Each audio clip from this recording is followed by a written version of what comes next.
En el video anterior establecimos el concepto de número complejo y hablamos de dos de sus operaciones básicas, la adición y multiplicación. Hablaremos a continuación de lo que denominamos el conjugado de un número complejo. ¿Cómo se define este conjugado? Bueno, dado un número complejo de la forma z igual a alfa más beta i, su conjugado, al que vamos a denotar como z testada, se va a definir de la siguiente forma, como alfa menos beta i.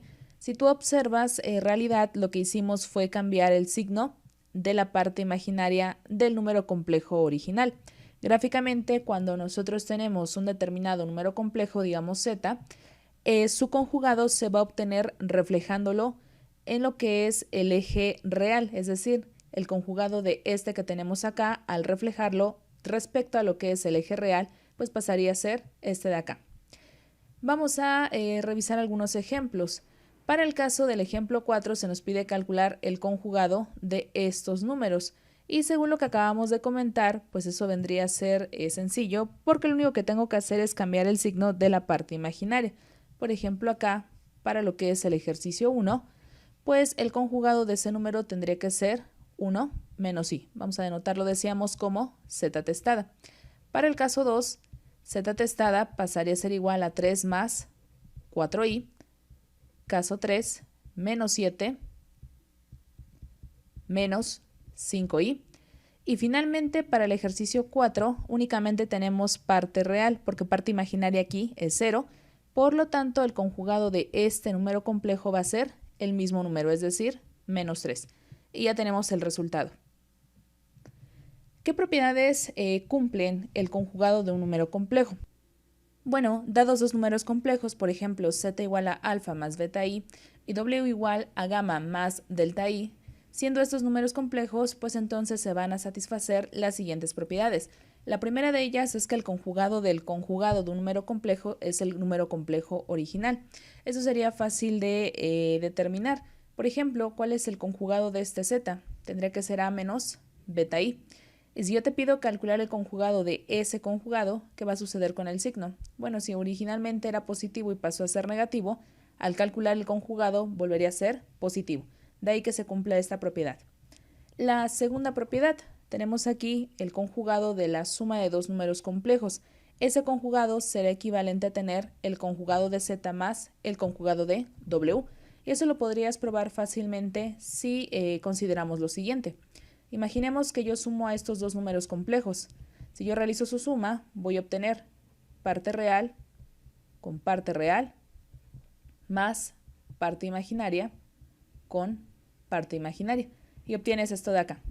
¿Quién sería su conjugado? Bueno, el conjugado de esta suma tendría que ser alfa más gamma menos beta más delta i. Ahí está su conjugado.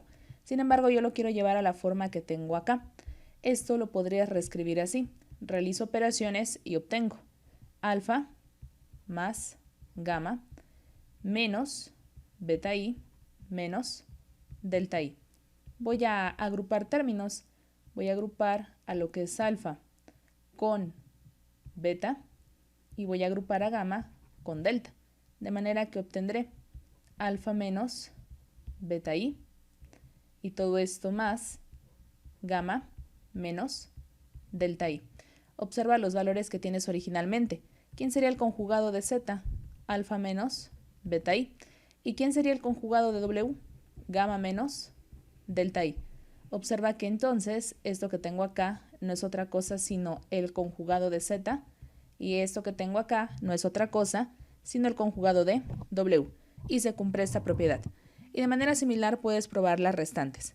Veamos ahora qué pasa con la propiedad número 3. De acuerdo con esta propiedad, el conjugado del producto de dos números complejos va a ser equivalente al producto de sus conjugados. Eso decíamos lo puedes probar de forma similar a como lo acabamos de hacer. Pongamos un ejemplo ya, vamos a decir numérico para que lo entendamos mejor. Imaginemos que z toma los siguientes valores. 3 más 4i y que w, por ejemplo, es igual a 2 menos i.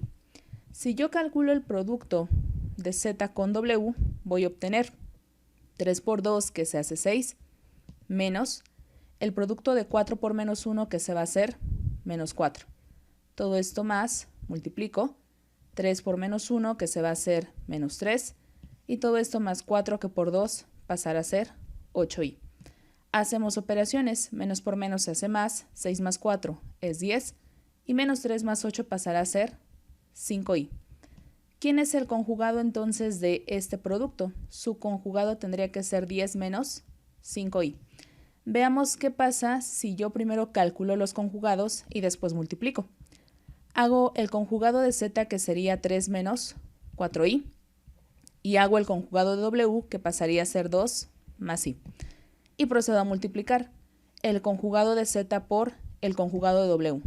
Al hacer operaciones pasaría a obtener 3 que por 2 se va a hacer 6, todo esto menos 4 que por 1 se va a hacer menos 4, más, continúo multiplicando, 3 por 1 que va a ser 3, y todo esto más menos 4 que por 2 pasará a ser menos 8 y haciendo operaciones menos por menos se hace más y 6 más 4 nuevamente son 10, 3 menos 8 pasa a ser menos 5 y obtienes entonces menos 5i. Y efectivamente estamos observando que la propiedad se satisface.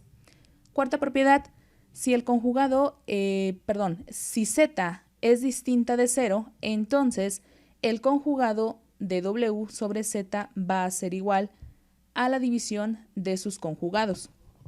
Aún no revisamos la operación de división de números complejos y por el momento vamos a aceptar esta propiedad tal cual. Ya posteriormente, cuando nosotros hablemos de esa división, podrás hacer la comprobación por ti mismo. Quinta propiedad, el conjugado de z es igual a z si y solo si z es un número real. Y eso lo vimos en el caso anterior, ya que teníamos un z igual a menos 3, únicamente existía parte real, y el conjugado entonces tenía que ser el mismo valor, porque como no teníamos parte imaginaria, o mejor dicho, esta parte en realidad es 0, pues al momento de que yo haga el cambio en realidad no va a afectar, la parte real continuará siendo menos 3. Sexta propiedad, el conjugado de z es igual a menos z si y solo si z es imaginario. Supón que por ejemplo z es igual a i. ¿Cómo calculas su conjugado? Pues cambias el signo de la parte imaginaria y pasa a ser menos i, que es exactamente lo mismo que si tú hubieses multiplicado a z por menos 1 y obtendrías menos z igual a menos i. Y aquí está. Ahora, de las operaciones que definimos en el video anterior, que fueron multiplicación y adición, existen ciertos axiomas similares a los que ya conocemos de números reales, pero ahora para números complejos. Veamos rápidamente esta parte. Dados tres números complejos, las operaciones de adición y multiplicación van a cumplir estas propiedades. La primera de ellas es que si yo sumo dos números complejos o los multiplico, lo que me va a dar como resultado es otro número que pertenece al campo de los complejos. Segunda propiedad, hay una ley conmutativa para la suma, es decir, que yo puedo hacer z1 más z2 o bien puedo hacer z2 más z1 y el resultado será exactamente el mismo. Tercera propiedad, también hay una ley asociativa, es decir, yo podría sumar, por ejemplo, a los números complejos z2 y z3 y el resultado sumarlo con z1. O bien podría ser z1 más z2, es decir, los agrupo, sumo y posteriormente con z3 y el resultado final no cambia. Cuarta propiedad. Para la multiplicación también tenemos una ley conmutativa. Puedes hacer z1 por z2 o invertir el orden y el resultado no cambia. Hay ley asociativa también. Puedo agrupar, por ejemplo, a z2 y z3, en otras palabras, multiplicarlos primero y el resultado por z1, o bien puedo multiplicar primero a z1 por z2 y el resultado que yo obtenga por z3. Sexta propiedad, hay ley distributiva también para estas operaciones con números complejos. Yo podría hacer la suma de z2 con z3 y a esto multiplicarlo por z1, o bien puedo multiplicar z1 por z2 más z1 por z3, lo que tengo acá. Existe en el campo de los complejos también lo que llamamos el neutro aditivo y el neutro multiplicativo. ¿Quién es nuestro neutro aditivo y multiplicativo respectivamente? El 0 y el 1 se mantienen como lo hacíamos en los reales, ya que si yo sumo el neutro aditivo 0 con algún Z1, lo que me regresa es el mismo número complejo. Y si yo lo multiplico por la unidad, lo que me va a regresar es también el mismo número complejo. Entonces, estos dos valores son los mismos que números reales. Octava propiedad. Si yo tengo que el número Z1 pertenece al campo de los complejos, va a existir también lo que nosotros denominamos su neutro aditivo en números reales y que aquí pues lo vamos a llamar de manera más simple el opuesto de Z1. Ese opuesto nosotros lo vamos a denotar de esta forma. ¿Y qué propiedad cumple? Bueno, que si yo sumo a Z1 con su opuesto, el resultado siempre debe ser 0. Lo que veíamos en reales del inverso aditivo. Y finalmente también, dado algún número complejo Z1 distinto de 0, va a existir un único número Z que pertenezca a los complejos, tal que el producto de ese Z1 por Z siempre va a ser igual a la unidad, sea que yo lo haga de esta manera o por ley conmutativa de esta forma. A ese valor le vamos a llamar el inverso de Z1, es el equivalente a nuestro inverso multiplicativo y lo puedes denotar también de esta manera, como Z1 a la menos 1 o 1 sobre Z1. Entonces tiene mucha similitud con las propiedades de números reales.